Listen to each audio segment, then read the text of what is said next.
Tonight, I won't be performing my music. I'm going to be speaking on behalf of my experience with endometriosis. Usually with these shows, we always have a different sort of lineup. Sometimes it's music, comedy, spoken word. Tonight, we're taking a bit of a serious turn, but I'm very excited to share some knowledge with you, and I'm really, really happy to see both men and women in the audience because I think it's something we need to start talking more on and educate people on. So, I'm Duff, I'm a singer-songwriter-artist. Kennedy? Hi, my name is Kennedy Jopson. I'm a multidisciplinary artist and also a part of a community called Indo-Black, which is based in the US. They're a non-profit organization focused on creating community, educating, and providing resources for Black women with endometriosis. Hi, I'm Elyse Blackshaw. I'm an artist and fashion illustrator. Hi, some of you have already met today. I'm Polina Belenchuk and I'm an artist. Right now I'm focused on collage and collage workshops. I'm going to start with my journey, if that's okay. So, since I was 15, I had been going to the doctors about menstrual pain, fainting, symptoms like throwing up, which I was told was very normal. So they put me on quite a lot of medication, and I was on that medication for over 10 years. I started to realise when I got older that it got worse, that I would feel depressed, I would have pain for a longer period of time than I thought was normal, but yeah, I was still told, no, it's fine, we'll try you on this pill instead. And this went on for quite a long cycle. It got to the point where I couldn't handle it anymore. I don't know how else to phrase it, but I just couldn't put up with the pain. And I think you have to trust your gut instinct, and I knew that it wasn't right. So I was very lucky. I was referred by my GP to private healthcare, which escalated getting an appointment very quickly. So the NHS had told me if it was endometriosis, I would have been waiting for 2 years to have anybody look at me, let alone an operation. When I was referred to private healthcare, they gave me 1 day to see someone and then 2 weeks to have my operation. I'm sure the other girls will speak on their experiences, but for me, the type of endometriosis that I had, you can't see on a scan, so they have to operate, which is very scary. I'm really not good with blood or anything like that. Just walking into a hospital makes me feel nauseous, which is super ironic because both of my parents work for the NHS and work in hospitals. But skipped the operation. I decided to do it because I wanted answers and I felt like I was going crazy. Just not knowing, I felt like I was going mad. And after waking up, I thought, okay, I've woken up, what have they found? And what was supposed to be a half an hour operation, I woke up to a doctor telling me it was 3 hours and a half. And had she known how much endometriosis I had, she would have split the operation into 2 separate sessions. So that was really hard to wake up to because I love being right. So I loved waking up and someone telling me, you were right all along, Ruby, so that felt great. And knowing I wasn't mad felt great. What felt really, really awful is I spent over 10 years being conned into thinking it was something that wasn't endometriosis, being sent down rabbit holes of try this drug, and I just felt really disappointed in the system. And I can say that with both my parents being in the NHS, they were too very disappointed, and even my mum, who is now retired, has actually taken her retirement money and invested that in private healthcare. So I'm not saying to anybody who has endometriosis there's no hope, but I'm just saying one of the reasons we worked with the charity tonight is the money goes towards people who can't afford private healthcare or don't get referred. So the money that you've raised tonight will help those people escalate into operations just like it did for me. And it saved my organs because I missed that part of the story because I'm talking for too long. But it had grown onto all my organs, so they had to remove that from my appendix and other things I won't go into. Actually, you're all really lucky because my doctor took pictures of my insides and I nearly brought it here as part of the exhibition, but I'm so grossed out it made me want to throw up, so I couldn't do it for my sake. So you're all saved from that tonight. But no, let me tell you, I have some amazing people around me. I mean, some sat next to me, a lot of you in the audience. And one thing that I can recommend, besides kind of fast tracking into that, seeing someone sooner system, talk to your friends. Because as soon as I started talking to my friends, I realised other people had it, and I learned from their experiences. And I also have to say, like I mentioned earlier, I'm so happy that there are men in this audience. I had a lot of male friends who supported me through what I went through, and I'm just really, really happy to see a change. But I'm going to pass on now to Kennedy, who was a very impromptu, last-minute guest. We're very lucky to have her. She works with Endo Black, and I'm sure she's going to speak more on her experience. Thank you. I think your experience is deeply relatable. Anybody who has endometriosis has had that experience of, I think, to not know what's going on, but also to not have the resources to know what's going on, and it being something that you feel like you can't talk about. You spent 10 years just being, past this and that, trying to find a solution without any real investigation. And a big part of the problem is that women's bodies are not researched properly. A lot of our healthcare system structures are around men's bodies. I think now, especially within the last 10 years, a lot more research is being done, focused on female reproductive systems and trying to find better solutions that feel a little less experimental, because I think it's often easy to feel like you're a guinea pig within the healthcare system as a woman. In my personal journey, I also grew up with some hormonal issues, was passed on to this birth control, suddenly switched to a new brand, and you just, one day you're sitting in a Starbucks and you're crying and you have no idea why. It's crazy how hormones can affect the body. Actually, my journey coming to London, I was in my early 20s, I was 21, and I realized that my periods were becoming spaced out. They were, a week long, 2 weeks long, 3 weeks long, 4 weeks long, never ending. And this went on for over a year. Can you imagine just bleeding almost every fucking day? It's terrible. But I did a lot of research for myself because I was here, didn't have access to healthcare back home, and didn't really know how to navigate with the NHS. But it ended up being the NHS in the long run that actually helped me. I was going back and forth between the US and here. And when I was in the US, I had some horrible experiences where, you're getting an IUD inserted and suddenly they've just said, oh, well, we're gonna have a class, come observe, so we'll put a camera inside of your vaginal canal. You can see it too, it'll be really exciting. And then we'll have 7 people watching over as we do this procedure. No pain meds or anything like that. It'll be fine. Like it really feels like nothing.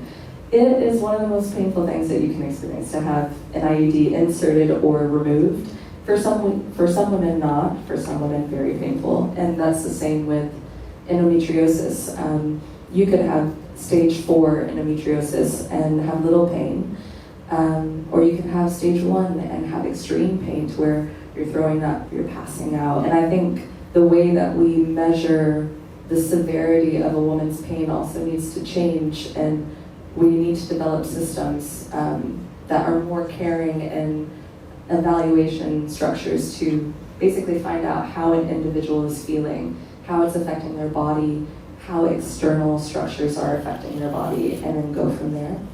I then was moved to the IUD, and I started having like the IBS symptoms that women have, and more importantly, the chronic fatigue that I think people don't really talk about. That it's more than just pain. I think pain is what is focused on, just because for some reason, that's medical professionals will focus more on pain, and with the NHS as well, people will tell you, just tell them that you're at a 10 and then you'll be seen.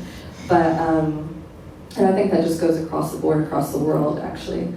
But I also had a hard time as a biracial woman sort of being in office spaces or medical spaces and being perceived differently, or not being heard or taken seriously because of, I think, just like my identity and my position, and being in all-white office spaces where people weren't really considering where I was coming from or asking what was going on in my life when there were major stressors going on in my life. But it was actually a male doctor here in the UK. I had specifically asked for a female doctor, and when I walked into his office, I was very upset. But I gave him a list of my symptoms, of things that I thought I might possibly be struggling with, PCOS, endometriosis, and other things. And I asked him, I said, I just need you to look at these and listen to what I'm telling you. I feel what my symptoms are. I've tracked it all out for you. Let's figure it out. And similar to you, within, he diagnosed me then, said we had to do surgery, and within a month, I think I had 3 weeks to a month, I was having a laparoscopy, which is scary because you really want an answer to everything that you've been feeling, but it's very sudden, and it's something that actually needs to be a more nurturing experience, I think. I was diagnosed, which was a massive relief. I also love being right. And from there, the journey doesn't end. You get a diagnosis, but then there's so much aftercare and then changes that you have to make to your life to maintain your health, to still figure out how endometriosis is specifically affecting your body, and make adjustments and focus on holistic health and move forward. So I'm still on that journey, and I think it's been really fruitful for me to I've always been more outspoken about how I feel or what I'm experiencing in regards to health, and an advocate for my health, but I was then, with the confirmation, able to speak to other women about it, to identify it in other women. There have been many other women I've been able to help realize that their symptoms were symptoms of endometriosis, and then for them to get diagnosis and to keep spreading that message, to keep spreading that awareness, and to then be able to provide each other with resources, which is super helpful. So yeah, I think I've talked for a really long time as well. I think I'll pass it on. Yeah, there's so many things that you've said that it's just so relatable.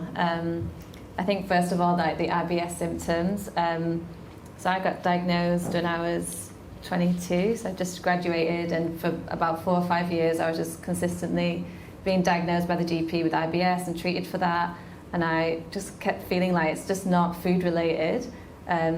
But again, they have to kind of rule everything out, and you're kind of waiting, and the kind of final year before I was diagnosed, I was going through these almost like paralyzing, I just felt like physically paralyzed with the abdominal cramps and pain, and they'd happened a few times, and my mum was just like, no, that's it, I'm going to come with you to the doctors, like we're going to have to like demand a scan. And luckily, my wait time, I guess I was misdiagnosed for 4 years, which in comparison to a lot of other people with endometriosis, it's not that long.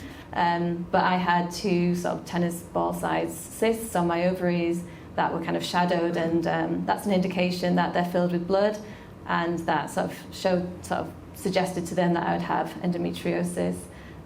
With a lot of women who don't have cysts on their ovaries can probably take a lot longer to be diagnosed. So I was kind of lucky in that sense. I had surgery to diagnose and to remove the cysts. followed by 6 months of hormone replacement therapy to try and suppress my hormones, for another surgery 6 months later to remove more endometriosis. And then, so that was kind of like 2015. And I was kind of fine after that. You know, it's really scary going through the surgeries because they say they can't guarantee that having surgery will help your symptoms, make them any better. And also, when it is quite extensive, I had stage 4, quite deep infiltrating endometriosis on different parts of my organs. You know, they kind of say, you might wake up with a stoma, we can't guarantee that there won't be any damage to your bowel. And so you're kind of like, oh my God, like, am I going to wake up with life-changing injuries as well? So that's really scary as a young person. And then I guess fast forward like a few years, you kind of keep going every 6 months, and then it maybe gets a year. And as my symptoms were quite fine, actually, even though I had stage 4. And then it was only, I guess, from around 2021, I started having symptoms again. And I was in and out of A&E with like abdominal pain, ruptured cysts. The thing with having cysts removed is that they can't, when they're in the ovary, they can drain the cyst, but they can't completely remove it without damaging like the tissue of the ovary. So you have the cyst will just consistently return. So they rupture and they just cause me loads of problems.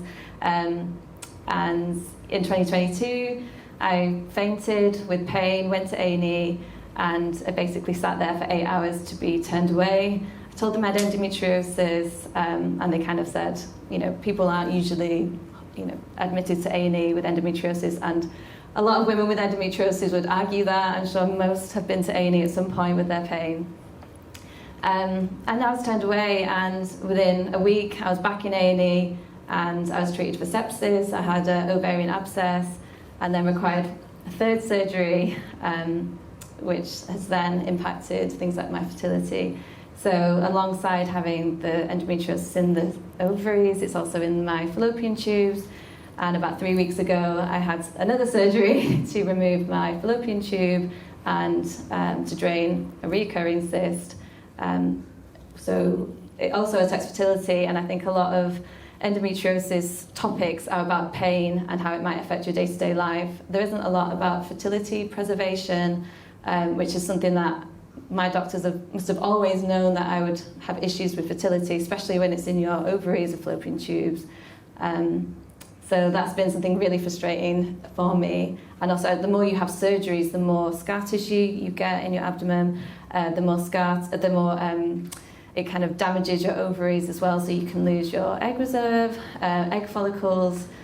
So I couldn't have any fertility treatment until I had this tube removed. And yeah, I've been fighting this year for egg freezing, because egg freezing isn't available to endometriosis sufferers, which I think is really wrong, especially when it directly impacts fertility. But thankfully, with the help of my MP, I've been able to get some funding for egg freezing this year. So very happy with that. So I'm just waiting to receive that. But I know a lot of women, I've seen a lot of articles where women with, you know, severe endometriosis just cannot get access to egg freezing. And just as an idea, egg freezing is usually just private, and it's about £5,000. You can't guarantee that you're going to get any eggs. You might need repeat procedures. And so for a lot of working class people with endometriosis, it's just not even something that they can even consider. I also feel like, being someone who's 32 now, had I been told 5-10 years ago to maybe preserve my fertility, I might have been in a better position to freeze my eggs, or something that I could have saved up for, because the sooner you can freeze your eggs, the better quality and things like that. So yeah, that's kind of been my ordeal. Oh, you've got one, amazing. I was going to add that you struggled to get funding for your egg freezing, right? You Yeah. said, I got my Oh, well, funding, yeah. but it wasn't easy for you. You had to fight for it. Yeah, I'd say it's just a lot of back and forth, because I saw a petition that was done in 2021 that went to the UK government to ask that women with endometriosis should get access to funding, and the government response was that there's nothing in it's called NICE, the NICE guidelines, that say women can't get, or people who are suffering from endometriosis can't get access to funding, but it's at the discretion of your hospital or the care provider. So, so yeah, you are very right, because the amount of times I've sort of updated you with everything, it's just been constant back and forth. You go to your specialist who you feel should know about access to egg freezing and funding, sort of said, no, you can't, the NHS don't fund it. To which I said, well, the guidelines say you can. And then they say, well, we can do it, but you know, it's most likely not accepted, or you'd have to do an individual funding request. So if there's anyone here who's considering egg freezing and they have endometriosis, you have to go to your specialist for an individual funding request. They may argue that the GP has to do it, so I went back to the GP. They say, no, the specialist, you go back to the specialist. It's all this back and forth for over a year, really. It took me to secure this funding finally. And that's why I went to my MP to just get support with that, because no one seemed, I just couldn't believe that in, you know, I mean, maybe 2013 when I was diagnosed, I'd never heard of endometriosis before, so maybe 10 years ago, fine. But in 2024, when we know about it and it's a lot more like publicised than ever before, I just can't believe that no one, surely there's other people before me who have asked for this, but then the GPs and specialists don't know what to do. So yeah, it's very frustrating, and I think when you're going through not only the physical struggles of endometriosis, but the kind of mental exhaustion, emotional exhaustion, and then fertility kind of worries. It's to then having to be fighting and campaigning for yourself. It's it's exhausting. Yeah, and your operations were cancelled as well because of the strikes. You remember more than me. Yeah, I remember lots of stuff, like you've been through hell. Yeah, sorry, this year, yeah. So so I've been waiting for surgery to get my fallopian tube removed so that I could go and have egg freezing, because I'm really worried about having my cyst come back, and you think, what kind of, if this is just a reoccurring thing, am I just going to get more damage? And every year that goes by, you know, your fertility's getting less. And so I was with one hospital, and this is all, I can't afford private healthcare, so I'm just with standard NHS, and you're with one hospital and they're like, okay, it could be, you know, over a year wait. And I'm thinking, oh my God, over a year wait? Like, I can't wait a year. I've got a huge cyst on my ovary. I also want to get my eggs frozen as soon as possible. I then went to another hospital and they were able to get me an appointment, a surgery date within 3 months. But then that surgery was cancelled due to the cyber attack that we recently had, and then it was rescheduled. They have to reschedule within 28 days. That was then cancelled again due to nurses' strikes, and then it was rescheduled again, and it was cancelled a third time. So yeah, you're kind of being cancelled on a lot, and you're kind of thinking, is this ever going to happen? And yeah, it's been tough.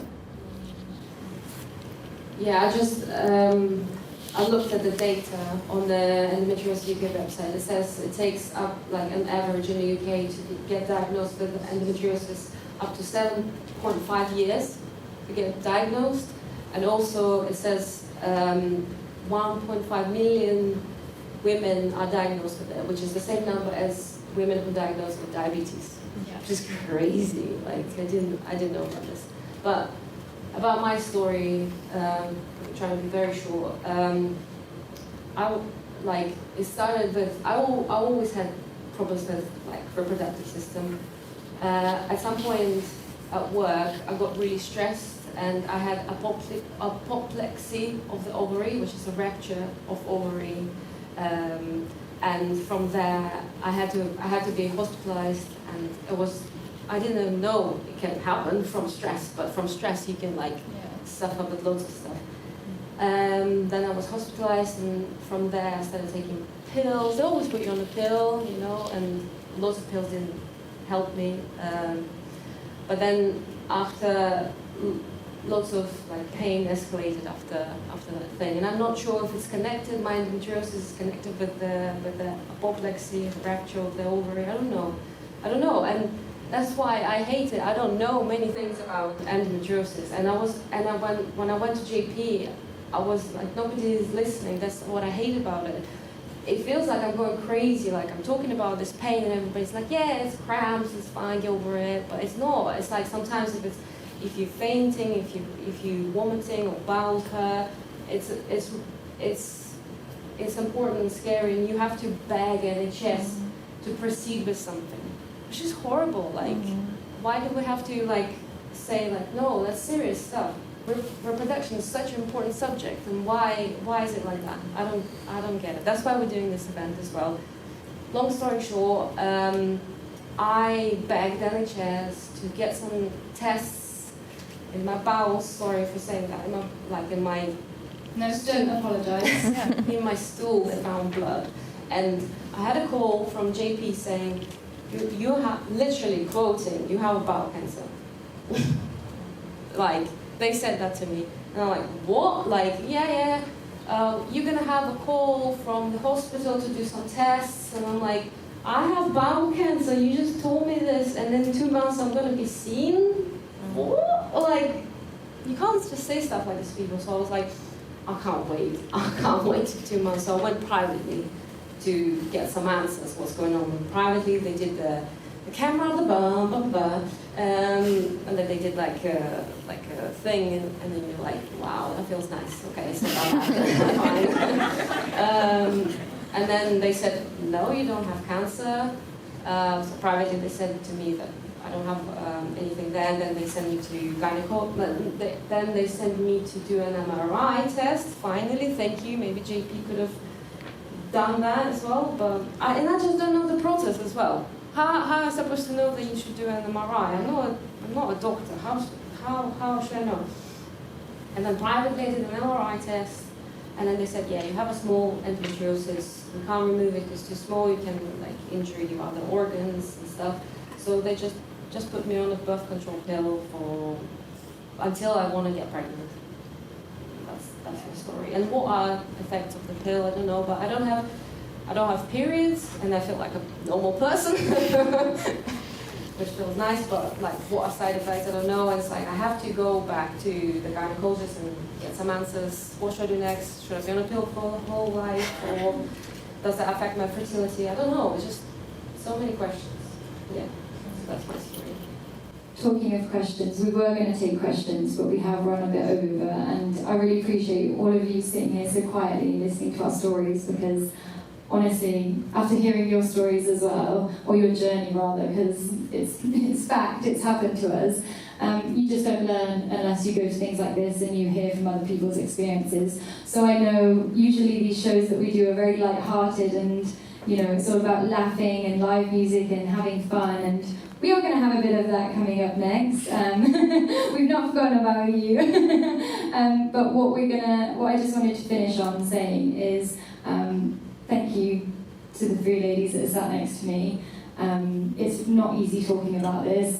I've found it hard talking about it, and the thing that I've learned is there's actually something really freeing talking about what you're going through, and I think more of us need to do it, and especially in areas where we're not so educated. So thank you so much, Polina, Elyse, and Kennedy for coming on last minute as well. Please give them a round of applause.